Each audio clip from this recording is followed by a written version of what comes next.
Now, so we get to the point of financing rails, and what we're talking about, what I want you to understand more than anything, is you as taxpayers are financing rosy projections that will not come true. Now, by the way, this is prime agricultural land out there at the end of the line. One of the requirements of the program is that there be an evaluation of the prime agricultural land that this project runs through. It's a federal requirement. Now, let me just point out one potential problem. The first question that's asked in the evaluation is, how much of the area adjacent to the rail line in the prime agricultural land area is urban? Now, the city and its consultant basically suggested that 25% of the land within a mile of the prime agricultural land is urban. Now, I don't know what urban means to you, but I don't see any urban there. And let me tell you, if that answer were done correctly, it would have very significantly reduced this, or increased the score on this property and required some additional attenuation, which is not being done. And the reason I've mentioned this, it may sound picky, this is absolutely typical of the kind of misrepresentation that occurs in the forecasting business for rail projects, not just in the United States, but around the world.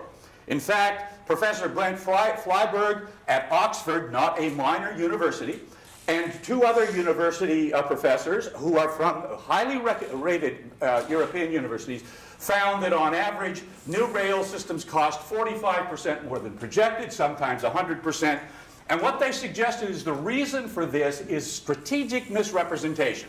That is, the consultants and the sponsoring agencies go out of their way to make the projects look more favorable or more rosy than they really are, because they know they would never be approved if they told the truth. And what Flyberg and so on called this was strategic misrepresentation, which in the next sentence they called lying.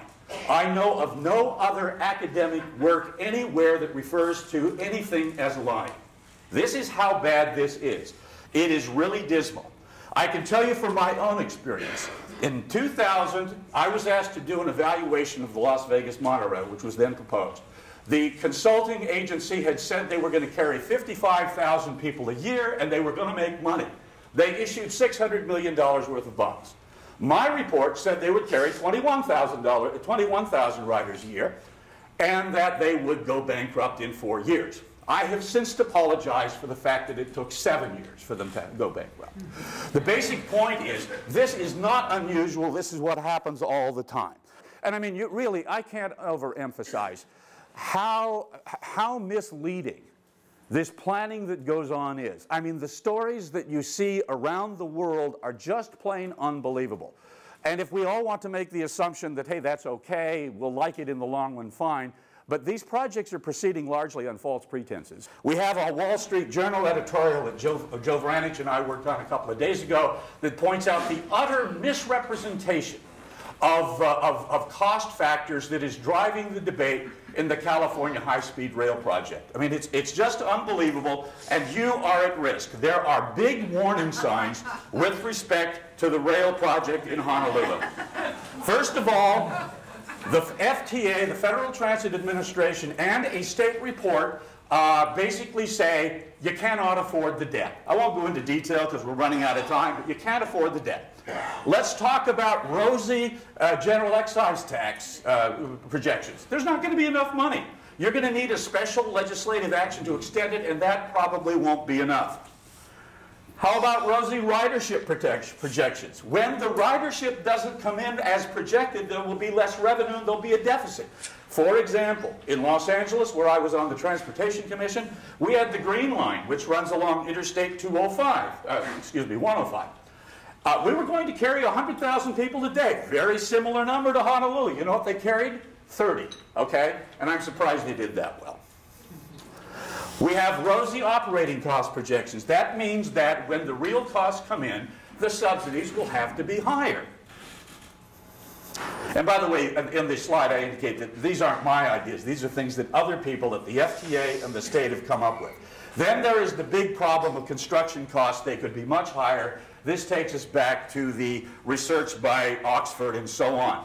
So that in the state report done by IMG, they basically say at the least the city and county is going to have to pay $1.7 billion more for the rail project, at the worst 4.5. And in my view, they use a really conservative cost increase projection with respect to the construction costs. Then you have the letter coming out just a couple of weeks ago from the Federal Transit Administration that raises all sorts of questions about the financing program and how it just doesn't add up. So it's by no means, regardless of what you hear, it is by no means set that you're even going to get the $1.5 billion in federal money. And by the way, as they indicated in their report, or in their letter, the $1.5 billion is all you're going to get. So when that $5 billion or $5.5 billion that you're going to spend becomes $7.5 billion, all $1.5 billion of that is going to come out of the taxpayer's pocket of the state of Hawaii, and I suspect the city of county of Honolulu will be right there. Now, big important issue, and for any of you that have the handout, I had a discussion with one of the people today who reminded me of something I intended to put in the handout, and it's not there, but here's this special emergency slide thrown in at the last minute. Be aware that your rail system is already by far the most expensive per capita of any that has ever been built in the United States. So there are all sorts of reasons to consider that you do have some difficulties in going forward. And you will not know the cost until it is too late. Go back to the middle 1980s. In $2010, the big dig in Boston was going to cost $4 billion. Now, it ended up costing 15, but that's just the start. The unanticipated debt that wasn't going to be issued before ended up raising it to 22. I don't expect that kind of cost escalation here, but one wonders how many billions of dollars the taxpayers of Oahu or the taxpayers of Hawaii are going to be forced to pay. And by the way, all of that increase was paid for by the taxpayers of Massachusetts, and they have been bleeding the rest of the highway program in the state to pay that for some years. Almost out of time, just very quickly, be aware, unfortunately, that rail is not an answer to traffic congestion. You're not going to get a reduction in traffic congestion. If you go to Washington, D.C., that has the biggest new rail system in the history of the United States, people have been attracted out of their cars, but it has not reduced traffic congestion because 92% of the people that have been attracted out of the cars were sitting in passenger seats. They haven't attracted the drivers. What good does it do to attract passengers out of carpools? What you've got to do is get cars off the road. It doesn't do that. Here's a slide basically using the Oahu regional transportation numbers that basically show you that the share of travel in Oahu on transit won't increase very much. And by the way, nobody believes these projections with respect to how much will be on transit in 2035. Be aware also that a lot of people don't understand this. There is only one destination in any urban area in Europe or the United States that can draw big transit ridership. It's called downtown. You cannot go anywhere in this country and find a non-downtown area that has a large transit ridership, period. Okay? You've got a nice downtown area, but even the local planners don't anticipate it to grow very much, and only 10% of the employment is downtown. So the point is that there really isn't anything you could do to reduce traffic congestion with this program. If you can finally make the people understand this isn't about traffic congestion, but that it is really only about spending money, they tend to, the support falls away.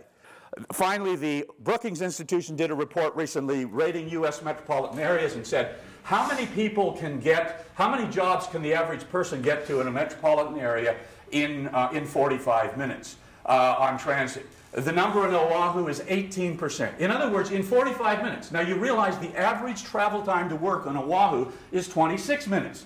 Yet only 18% of the jobs can be reached by the average resident in 45 minutes. Well, that is a real problem. The point is that transit can do a real good job and does a good job of getting people downtown, but downtown is only 10% of the problem. So to conclude, I would suggest we need to be thinking of some very important principles. One, we should only finance those things we need to. Now, there's no question we have got to have the sewage issue dealt with. There's no question that the water issue has got to be dealt with. And as much as we might like to basically tell public employees, no, you can't have those pensions you promised, the fact is there's no political way that anybody is ever going to do that, so you're going to have to pay that. What that suggests, though, especially in this uncertain international environment, is that you do not want to spend money on things you don't need. And rail is a good example of that. It will not make a difference. The only difference it will make is in your taxes. Won't make any difference whatsoever in your traffic congestion. And the real question is it worth it in the new world of the much greater risk that we face? Thank you very much. I hope I haven't gone over. Thanks, Sam. Great. Wendell Cox, thank you so much. And thank you. Traffic.com. Thank you for everything that you do. You've just seen a presentation by Wendell Cox on the financial condition of our city and our state, and why we need to batten down the hatches and spend only what is absolutely essential. Even without rail, that's going to be a really tough challenge. The Honolulu Rail project is estimated to cost $5.2 billion, plus any cost overruns. In addition, it will add another $100 million annually to our transit operating losses. These kind of financial commitments are not affordable at this time. On top of that is what rail will do to the livability of our city. This is the downtown station along Nimitz Highway at the foot of Bishop Street. We now know that the supporting pillars you see here are going to be 1/3 larger than what is shown. It is what the Outdoor Circle calls, quote, horrific visual damage, unquote. They also tell us they have seen nothing in the past 100 years that will degrade the Honolulu landscape the way elevated rail will. And if you think that looked awful, here is one of the city's own renderings of a rail station. And if you think that is bad, here's an actual station, not a rendering. It is the SeaTac rail station at Seattle's main airport.